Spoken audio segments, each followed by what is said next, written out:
Olá, como vai você? Cada vez melhor? Sempre melhorando, não é? E que dia é hoje? E nós respondemos: hoje é o primeiro dia da minha nova vida. Essas saudações nós as fazemos sempre no início dos encontros que nós fazemos no Amor Exigente.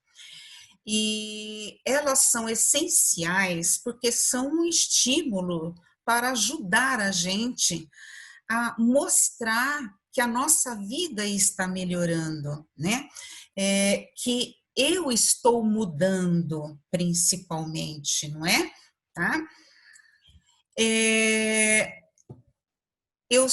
Me chamo Célia Regina, sou voluntária do Amor Exigente de São José do Rio Preto, estado de São Paulo, e faço parte de uma equipe que é nacional de prevenção para a formação de pessoas para trabalhar no Educaê, programa que trabalha os princípios do amor exigente em 15 encontros. Este curso é feito presencialmente, mas por causa da pandemia, nós estamos fazendo à distância, online, né? Por isso, o curso se chama Curso Educaê à Distância para Família, Escola e Comunidade, né? Também nos momentos iniciais dos nossos encontros, né, no Amor Exigente e aqui nos cursos de formação, nós fazemos a nossa oração da serenidade. A oração da serenidade é muito importante porque mostra para nós que nós não estamos sozinhos, principalmente quando estamos num grupo de apoio.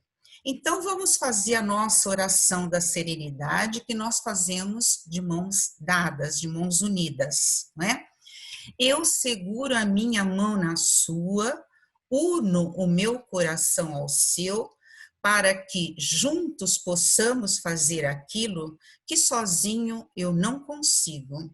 Concedei-me, Senhor, a serenidade necessária para aceitar as coisas que eu não posso modificar, coragem para modificar aquelas que posso e sabedoria para distinguir umas das outras, força, fé e alegria.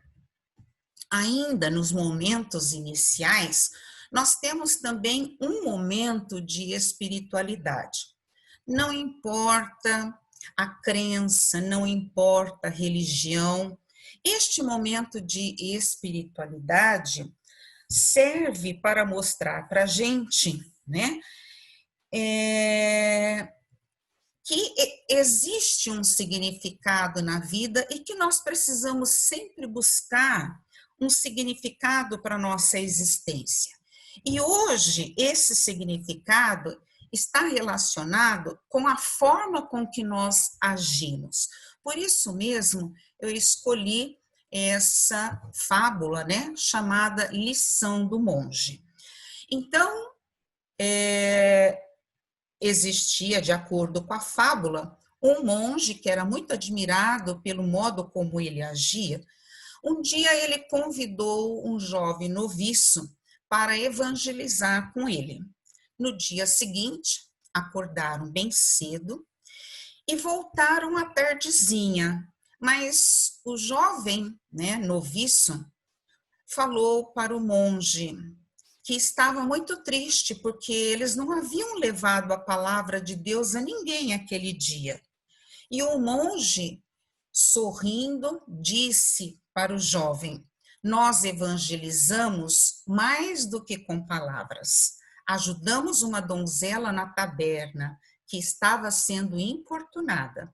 Ajudamos uma garotinha que estava perdida na rua. Ajudamos uma senhora doente na cama. E depois que ele enumerou mais algumas ações praticadas, o monge disse para o jovem noviço: meu jovem, aprenda esta lição. As palavras movem, mas as ações arrastam. O que a gente aprende, né, com essa parábola? Que o modo como nós nos comportamos, como nós agimos, né, principalmente para o bem, aliás, para o bem, né, do outro, tá? Evangeliza muito mais que com palavras. E, para confirmar isso, a gente vai citar aqui a doutora Zila Sanches, né?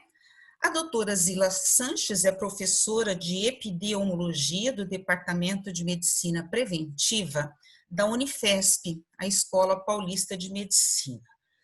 E desde a sua dissertação de mestrado, tese de doutorado e nos vários artigos científicos que ela já tem publicado, nas palestras que ela dá nas escolas, nas palestras que ela dá em vários grupos de apoio, né?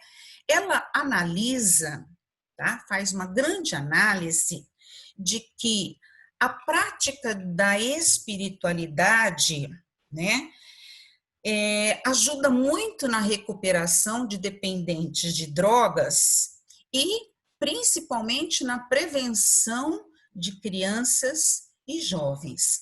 E ela tem uma frase bastante singular, né, que é a seguinte: espiritualidade é a dedicação incondicional do ser humano por seu semelhante. Espiritualidade é a dedicação inconstitucional do ser humano por seu semelhante. E é lógico que, então, isso confirma o que nós acabamos de ver com essa fábula, né, lição do monge, e que mostra que é o exemplo, que é o comportamento, elemento importante nas relações humanas. Pois bem, nesse nosso encontro, né, nós vamos fazer reflexões, análises, discussões, considerações sobre o sexto princípio básico do amor exigente, que é comportamento. Corresponde ao mês de junho, né? Então, a temática central deste princípio é: o comportamento dos filhos afeta os pais e o comportamento dos pais afeta os filhos. Então, nessas relações entre pais e filhos, nós percebemos, né, como os comportamentos de um influenciam o outro, né? Por isso mesmo esse princípio é chamado de influenciador.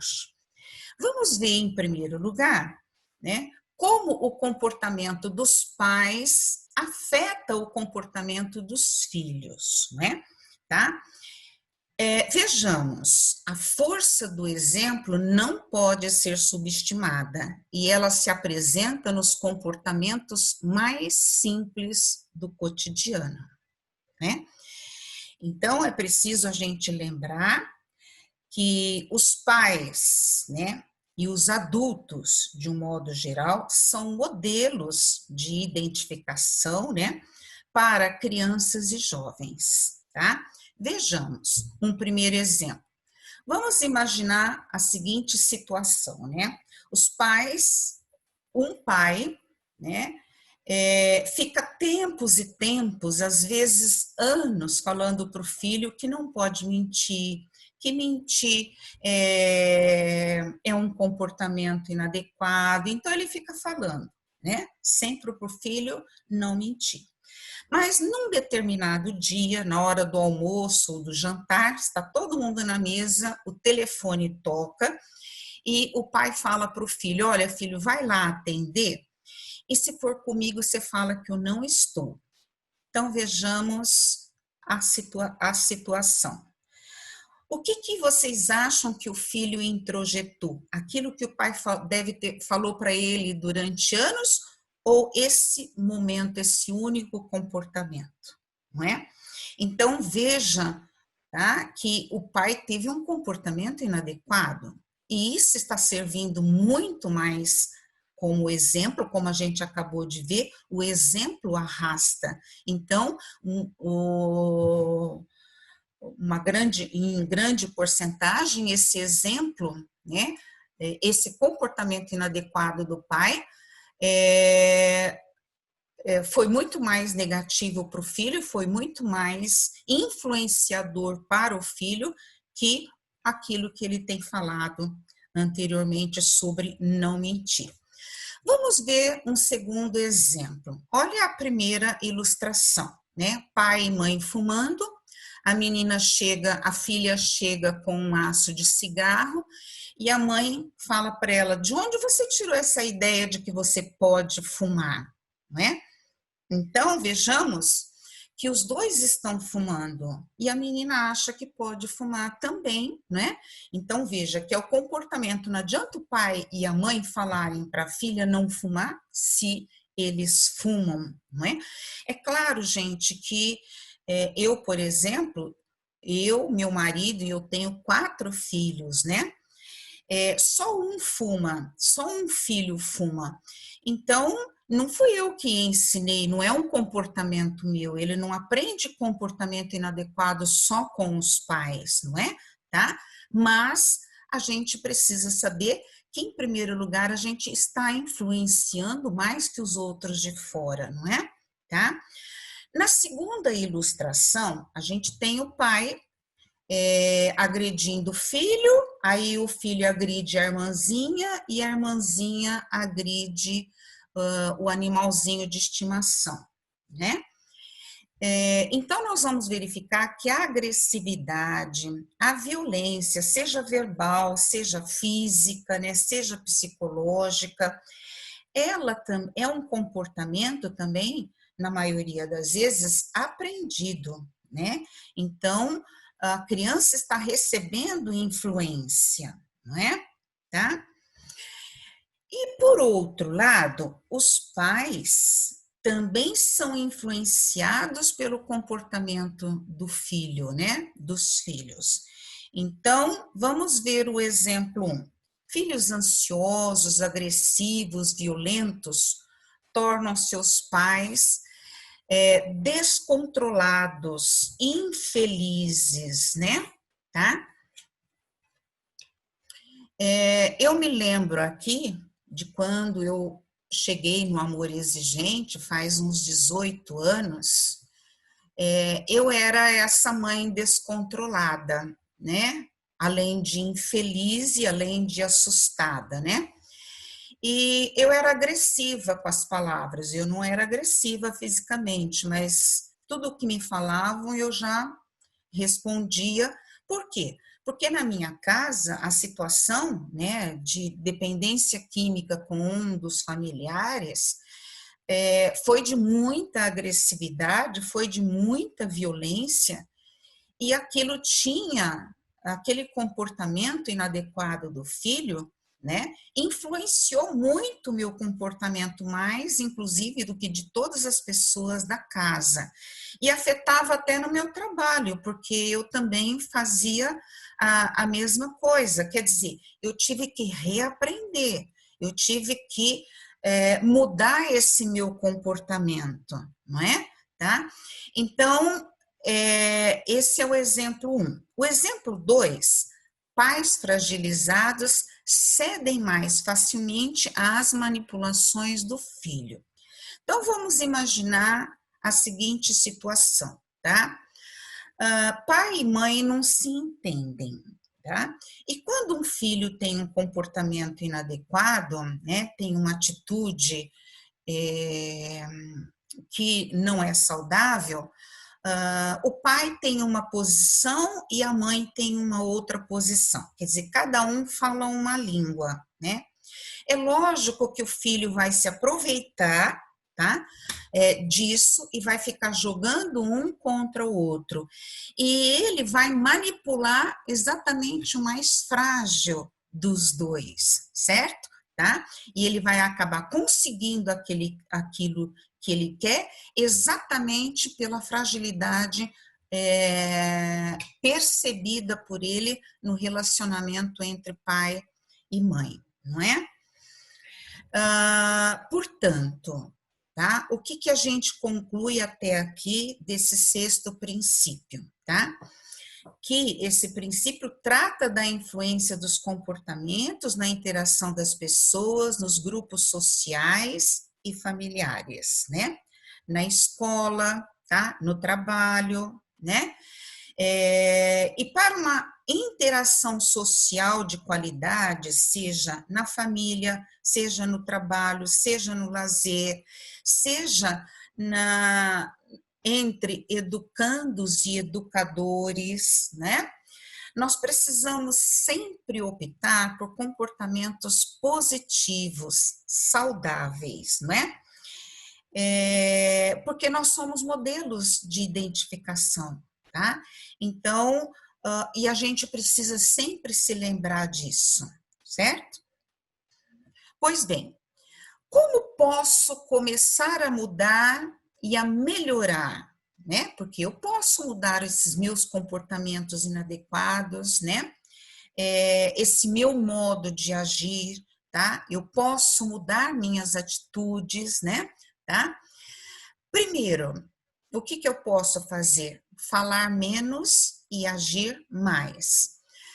Vamos simular uma situação. Vamos imaginar que uma mãe fala todos os dias para o filho arrumar as coisas dele, arrumar o quarto, arrumar a cama, né? O filho não arruma. No dia seguinte, ela torna a falar. Isso, assim, são todos os dias. E o filho nunca faz. Um dia, ela para de falar. Ela não fala, certo? Ela vai agir. Então, vamos supor que tipo de ação ela escolheu aqui no caso. Ela resolveu não fazer o almoço, né? Aí, a hora que o filho veio almoçar, não tinha almoço. Aí, então, ela explica para o filho: está vendo, filho? Como é difícil quando nós não podemos contar com a ajuda, com a cooperação do outro, né? Então, é lógico que o filho, ele prestou muito mais atenção na ação da mãe, tá? E isso, com certeza, vai ter um efeito muito maior do que ela falar muito, certo? Tá? Mudar comportamentos inadequados. Então, por exemplo, se eu grito muito, eu preciso parar de gritar, não é? É o que aconteceu comigo, eu gritava muito, eu falava gritando, né? Era o meu modo de reagir diante da situação, eu tive que reaprender. E no amor exigente, com o tempo, a gente vai aprendendo algumas técnicas de como nós podemos fazer isso. Nas partilhas, né, a gente recebe sugestões, né, e isso foi mudando esse meu modo, né? Nem parece com essa minha voz, né? Dá a impressão de que eu nunca gritei, mas eu era extremamente descontrolada e gritava sim, gritava muito, gritava com o filho, gritava com o aluno, gritava com o marido, né? Então eu tive que mudar, certo? Tá? Vamos para o quarto. Primeiro, depois a gente volta no terceiro. Cumprir promessas e metas, né? Então, vamos supor, se um filho faz alguma coisa, uma criança, eu quero aplicar uma sanção, eu vou deixar o filho sem celular 2 dias, uma semana, não é? No máximo, tá? E lá pelo segundo dia, o filho já pega o celular, eu faço de conta que não vejo, faço de conta que esqueci da minha promessa. Isso não pode ser feito. É preciso cumprir a promessa, certo? É preciso cumprir aquilo que você colocou como meta, né? Mais para a frente, a gente vai falar sobre metas, tá? Uma, um fator que a gente tem que levar em consideração é que nós não podemos colocar promessas, né, sanções muito a longo prazo, porque também a gente não consegue, nem a gente consegue cumprir, quanto mais o filho em que a gente aplicou a sanção, né? Então, nós temos que levar em consideração isso, mas se eu falei, eu preciso cumprir, tá? Porque senão eu passo a ficar desacreditada, certo? E vamos voltar para o item 3. Ter consciência de que a imagem que temos de nós e do outro é mutável. Podemos mudá-la a partir de objetivos e metas a que nos propusermos, né? Então, se eu estou frequentando o amor exigente, a gente vai percebendo que colocando metas, fazendo esforço para mudar comportamentos, eu estou mudando. Então, o outro também, né, pode mudar. Eu tenho que levar em consideração isso, tá? Que as pessoas, o comportamento das pessoas são mutáveis, né? Os comportamentos são mutáveis e eu preciso levar em consideração isso, certo? Tá? E o sexto princípio, comportamento, nós vamos verificar qual o princípio ético, né, que determina esse comportamento, tá? Relacionar-se fraternalmente com os membros do grupo a que pertence, tá? Relacionar-se fraternalmente, né? O que significa isso? Significa que isolar alguém, seja quem for, é prejudicial para todos, especialmente para nós mesmos. Essa atitude pode destruir relacionamentos e até obras. Na imagem que nós temos aqui nesse slide, né, a gente tem um exemplo disso. Vejam as crianças lá atrás brincando e essa aqui da frente está isolada, excluída, né? E isso não pode acontecer, tá? Depende dos adultos, é tarefa de nós adultos, pais, educadores, né?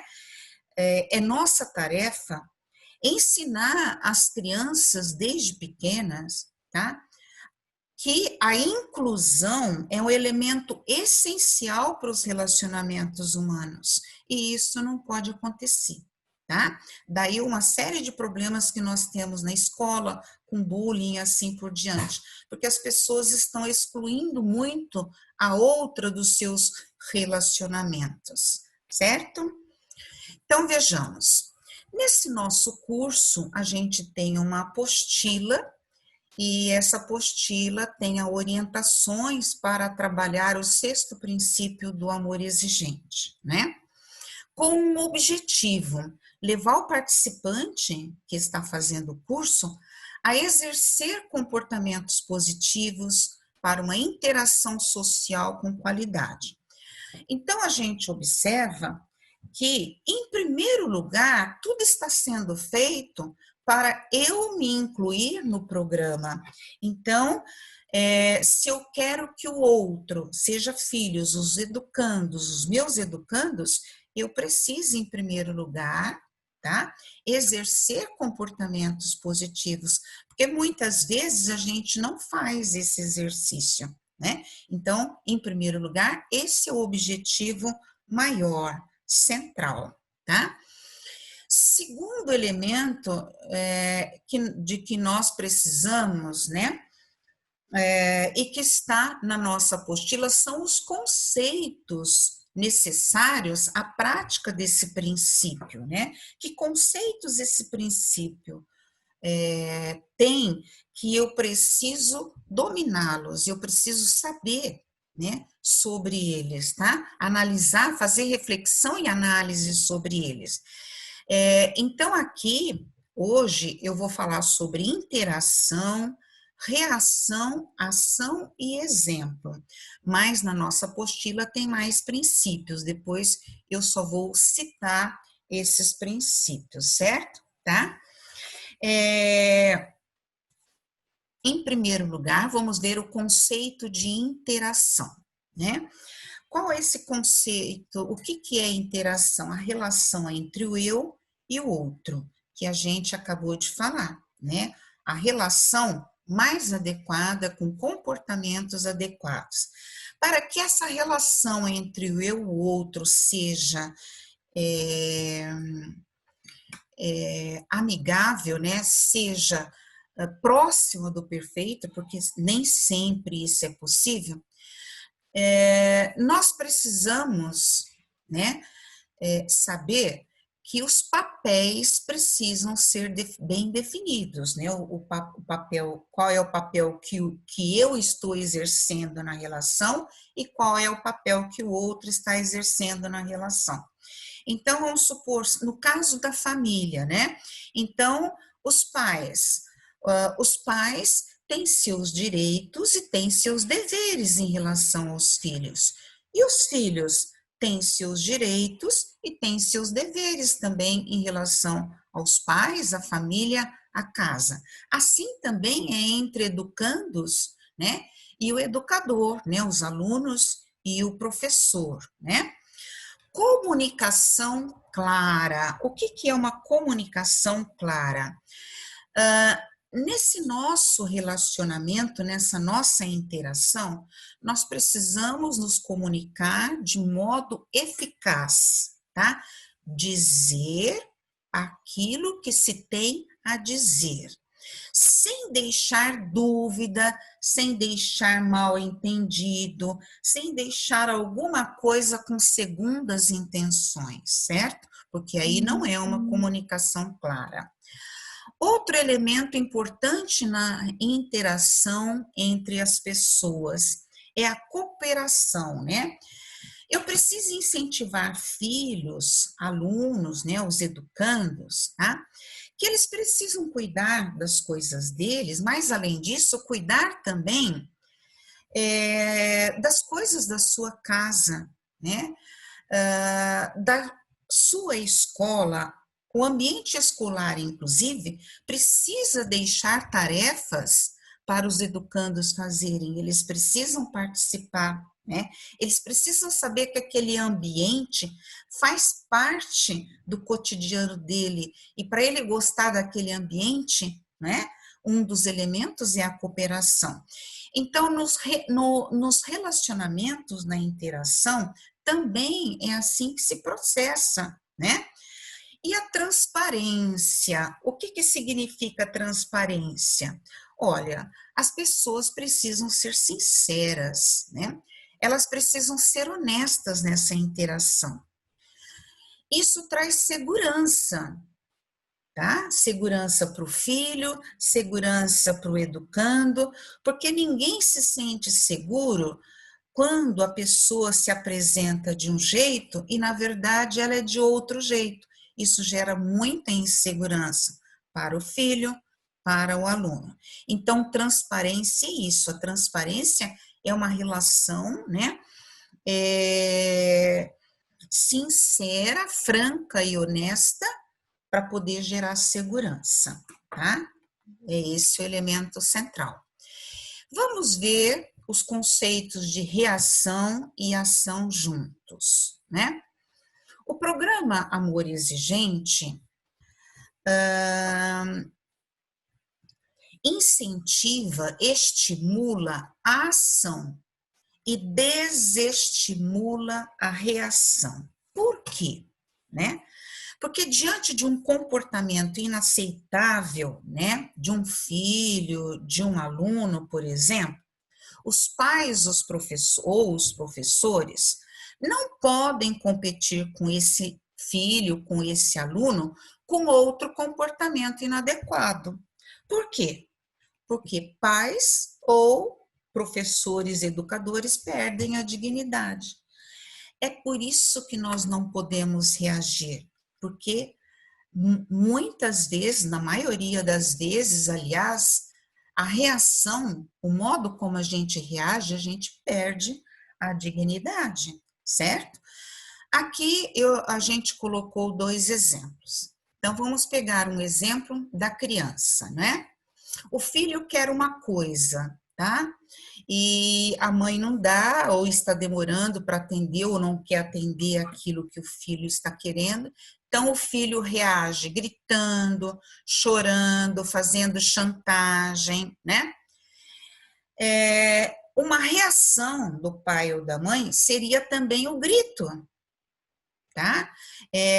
Literalmente rodar a baiana, mas não é isso que pode ser feito, tá? O educador ou os pais precisam agir, aplicando a sanção adequada, tendo uma conversa séria.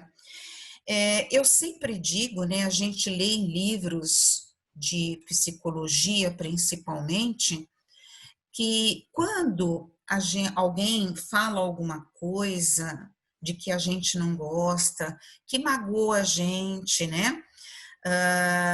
Que agride, né? Que violenta verbalmente a gente, né? Ou que fica meio de atravessado, lembra no primeiro conceito, no conceito anterior, interação, né?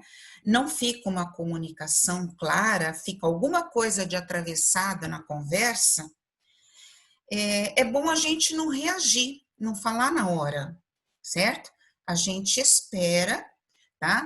Porque aquilo que foi dito é do indivíduo, não é seu. Você não vai comprar para você aquilo que ele falou de modo diante de uma reação, certo? Que é um comportamento inaceitável, né?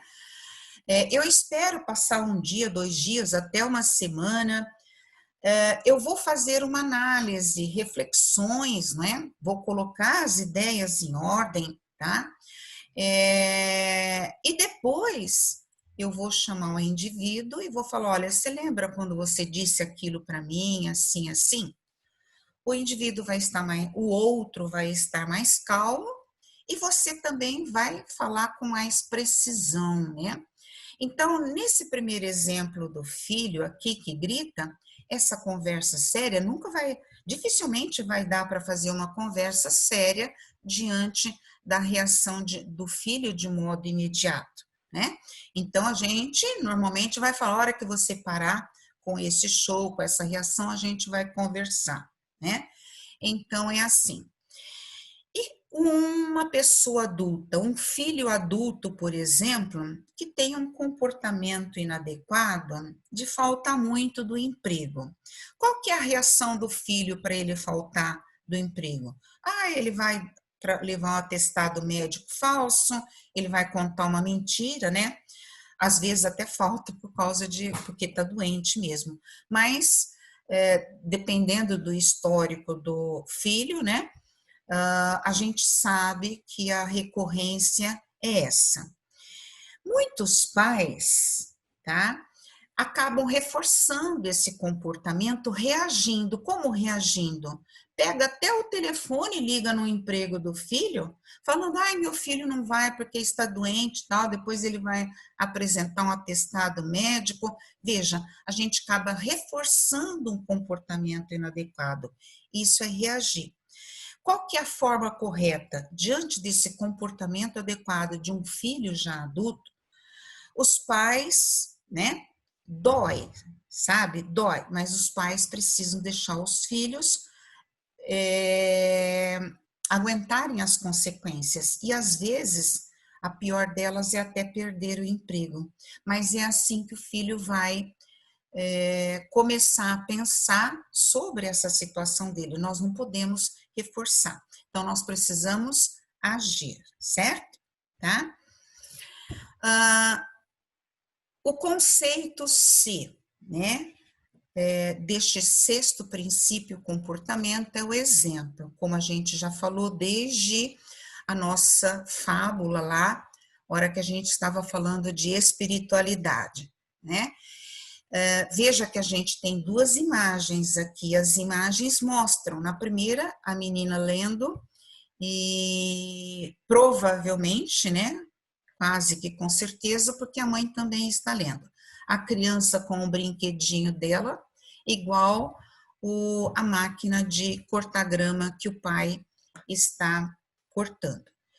Então, é claro, gente, que nem sempre todos os comportamentos nossos são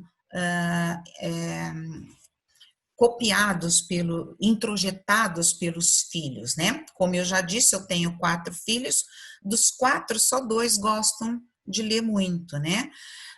Isso foi uma das influências minhas, talvez, né? Mas, pelo menos, a gente fica consciente que o nosso papel como pais, como educadores, é de que a gente precisa investir, precisa apostar nos comportamentos saudáveis, nos comportamentos positivos, certo? Na segunda parte dos nossos encontros, nós temos um momento que se chama partilha, né? Então, vamos falar sobre partilha, tá? Em primeiro lugar, a partilha é um momento muito rico, porque é quando a gente discute como nós vamos aplicar os princípios básicos e éticos do amor exigente na nossa vida.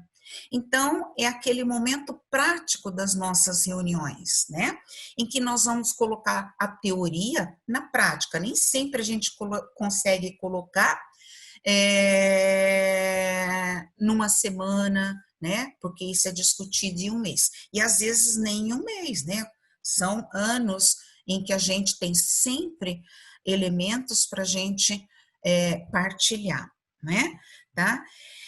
E essa partilha é feita, cada um vai falar, ou vai ter como estímulo pergunta, texto, ou vai partilhar algum momento da sua vida durante aquela semana, né? E qual é a nossa conduta ética, né? Durante este momento, tá? Da partilha. Nós não podemos julgar, tá? Nós não podemos ridicularizar, nós não podemos intimidar o outro, tá? Nas suas colocações e reflexões. Por quê? Porque cada um vai descobrir o que é melhor para si a partir das reflexões. Então, aquilo que parece ser muito simples para mim de superar, e eu aprendi muito fácil, o outro ainda não. Não é o momento do outro, tá? E eu preciso respeitar isso, o momento de cada um. Outro elemento importante na hora da partilha é a questão do sigilo.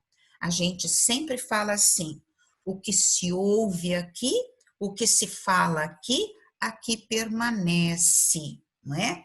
Então, nós temos que ter essa conduta ética de saber ouvir, saber guardar, certo? Se a gente não puder ajudar, tá? Mais ainda a gente precisa saber ouvir e guardar. A gente não pode sair e ficar falando: olha, na minha sala hoje teve alguém que falou isso. Isso não pode. É sigilo, certo? As pessoas precisam ter confiança na gente, e essa confiança, tá? Só é instaurada, só é realizada quando a gente mantém o sigilo. Então, na nossa apostila, existem várias perguntas, né, para estimular o início da partilha. Eu coloquei só 3 aqui para a gente verificar como é feita essa partilha, ok? Então, veja a pergunta número 1. É sabido que o exemplo é a melhor forma de ensinar. Partilhe com o grupo os seus bons exemplos e os seus efeitos. Eu acho essa colocação muito importante, porque se a gente vem falando que nós devemos optar sempre por comportamentos positivos e saudáveis, é importante que as pessoas partilhem bons exemplos, né? Então, ela vai dar um exemplo de um dia o que ela fez e quais foram as consequências positivas daquela atitude, daquele comportamento saudável dela, tá? Então, as pessoas vão aprender, elas vão se sentir, né, influenciadas pela partilha do outro, né? Questão número 2. O seu comportamento está contribuindo para formar que tipo de família, né? Então, isso é para eu refletir sobre a forma como eu estou me comportando na minha casa, né? Tá? E se eu estou comportando, eu preciso modificar o comportamento meu inadequado, né? Tá? Então, eu preciso repensar nesses comportamentos, ok? 3. Para você, qual a diferença entre agir sobre as situações e reagir a partir delas? Esses dois conceitos, reagir e agir, são conceitos muito importantes neste sexto princípio. E eu não posso ter dúvida quanto à questão de a ação, né, ter que ser sempre estimulada, né, e a reação tem que ser desestimulada, não é? Então, e se alguém teve alguma dúvida a respeito disso, é nessa partilha, tá, que vai ser complementada, porque às vezes só com a explicação a pessoa não entendeu direito nos exemplos que foram dados lá. E aqui surgem outros exemplos. As próprias pessoas na sala, na hora da partilha, vão dar muitas vezes exemplos, né, de reação que tiveram, né, ou que têm, tá? E elas vão repensar sobre isso e começar a pensar como agir em determinadas situações, tá? Eu não falei, né, no item anterior sobre os outros conceitos, como a gente falou dos conceitos de agir e reagir, tá? Existem outras perguntas na nossa apostila que vão abordar, tocar nos outros conceitos do princípio sobre o comportamento, princípio influenciador. Diálogo, é claro, né? Se são relacionamentos, o diálogo é extremamente importante. Ter equilíbrio, tá? Consequências, né? Porque alguns comportamentos inadequados, as pessoas precisam saber as consequências de cada comportamento inadequado seu. E assertividade, tá? O que é assertividade, né? É uma competência emocional que a gente tem, né?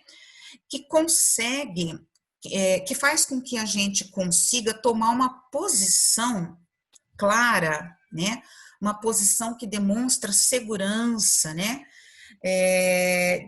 Em que a gente mostra que sabe o que quer, qual é o nosso foco, né? Então, a assertividade é um conceito muito importante também no princípio do comportamento, ok? Tá? E agora nós vamos falar sobre meta. Neste momento da partilha também, né, quase finalizando, né, essa segunda parte, os participantes de uma sala do grupo vão colocar uma meta. Essa meta é individual e ela precisa ser semanal, né? E que eu vou cumprir. Não é uma meta a longo prazo, tá? É uma meta semanal, certo? Tá? Então, a gente precisa fazer uma distinção entre meta e objetivo. Por exemplo, o meu objetivo é entrar numa faculdade boa. Então, veja, ele é muito longo, está lá adiante, mas para eu atingir esse objetivo, eu preciso colocar metas, eu preciso estudar toda semana, então, essa semana eu vou estudar isso, na outra semana, eu vou estudar outras matérias, na outra semana eu vou estudar essas outras matérias.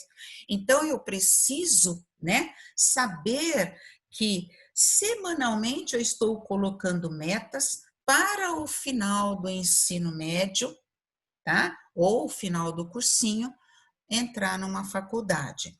Então, é sempre assim, né? O nosso objetivo é a longo prazo, mas para atingir um objetivo a longo prazo, eu preciso de metas, e metas, tá? Semanais, cumpríveis, né? Tá? Eu não posso colocar meta que eu não vou conseguir cumprir, né? No começo é sempre bom eu colocar metas fáceis, né? E que eu vou conseguir realizar. Então, se eu grito muito, né, que foi o meu caso, eu fiquei uns 2 meses semanalmente colocando a meta não gritar, porque meu problema era tão grave que eu não parava de gritar mesmo. Até que depois eu consegui, eu arrumei uma técnica para não fazer isso, né? Eu mesma consegui elaborar um esquema para que eu não tivesse que ficar gritando mais, não é? Tá? Então eu vou falar assim, essa semana eu vou evitar gritar. Essa semana eu vou chamar o meu parceiro para conversar sobre uma forma como ele falou comigo e que eu fiquei na dúvida, então eu preciso esclarecer isso. Veja, são situações muito simples, né? E mais simples ainda, essa semana eu vou ao médico, né? Eu preciso fazer os exames, eu preciso cuidar da minha saúde. Porque cuidar das outras pessoas, né? Nós que cuidamos de filhos a vida inteira, tá? Não são só crianças, jovens e adultos. Os educadores que a vida inteira, né, 35 anos lidam com seus alunos, seus educandos, eles precisam cuidar da sua saúde física, da sua saúde mental, certo? Então, eu vou colocar como meta, por exemplo, cuidar da minha saúde essa semana. Esta semana eu vou começar a fazer exercícios físicos. Só que atenção, a gente precisa cumprir as metas, certo? A gente precisa cumprir desde as pequenas promessas, certo? Tá? E isso é extremamente importante se eu quiser, tá? Ter bons relacionamentos com as pessoas, tá? Porque as pessoas vão observar, à minha volta, vão observar que eu cumpro aquilo que eu falo, ok? E finalizando, né, esse nosso encontro, tá? Essa nossa parte do nosso curso, com o sexto princípio, comportamento, fica aqui o que eu julgo ser a principal frase, né, a principal colocação, a principal reflexão que nós fazemos durante toda essa explanação.